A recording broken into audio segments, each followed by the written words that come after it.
The best faction of Andromeda's Edge, and the cutest, is the Drakanaran Flamekeepers. We had to put these little dragons in Andromeda's Edge. I mean, come on. We make the game Flamecraft, and our good friend Sandara Tang was more than happy to put the little dragons on a bridge of a starship. The bread dragon has no idea what it's doing. It's just pushing a button. Let's hope that goes well. And of course, the potion dragon is serving tea on the bridge, as you do when you're exploring space. So these little dragons, it was a promo card for Andromeda's Edge, but I guarantee you it's a very serious faction to play. These are real abilities, and you can really destroy with this faction. In fact, we also made a card for the game Flamecraft. We used the same art to make a card called Spacecraft, which you can put into your game, which will land the dragons in town and do all sorts of fun things. But we're going to talk about what happens when they, in fact, go to space. You have two powers. Your first power is called Flamecraft.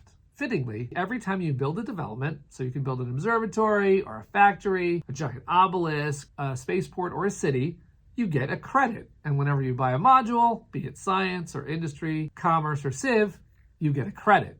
Why? Because little dragons love gold. They love to collect all of the resources, but especially they like to get the credits. So it feels a lot like Flamecraft in that way, that there's these credit spaces in Flamecraft, and here you're getting rewarded with that gold as well. Luke and Maximus Laurie have played Flamecraft, and they immediately got how to tie these two games together. Flamecraft feels very combo-licious, as does Andromeda's Edge, and so what better way than to make these dragons all about the engine building and all about the resources. Just like you hoard a bunch of resources in Flamecraft, you're going to be able to hoard resources and spend it pretty quickly to keep going fast and get those combo turns with the Flamekeepers. Now, the second ability is called Baked In, and I think that is a reference to sort of the best baked goods in the galaxy, and of course, the little bread dragons like this, they are making the best treats. And so you get a treat at the start of the game.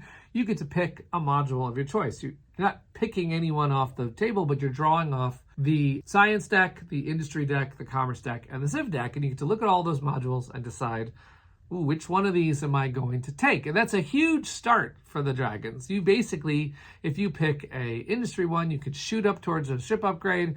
You could pick the science one. Boy, you could get your energy production off the ground running. You could even hold on to an endgame module if you decide to do that. And of course, you build it immediately, and in the game, anytime you gain a module for any reason, you immediately go up that track. So you've got a boost out of the gate. Everyone's going to be jealous of your immediate success with the Flamekeepers. Now, what ship do you get? Well, you know, in our Discord community, people joked about having a plush starship. And while we did not make that bit of merch, we did decide to make their ship called the PLUSHYPRISE. You know, it's boldly going where no plush starship has gone before. You can, of course, use your science vessel to go into the nebula and peer at the next two events. You can grab really great moons, which are resources that these dragons will certainly covet.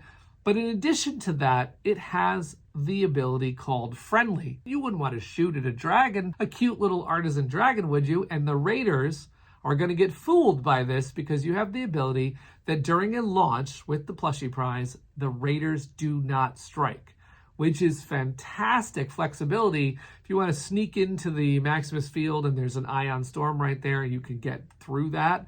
You can also make sure that the ice pirates are not going to chase you down. That's really powerful for this faction to just basically focus on its engine building. Just buy, build, build, build. Now, why I love playing the Flamekeepers, I mean, it could be Sandara's art. It could be the fact that it's just super cute. But I love engine building. I mean, that is one of the things about this game. You get a tableau that's huge.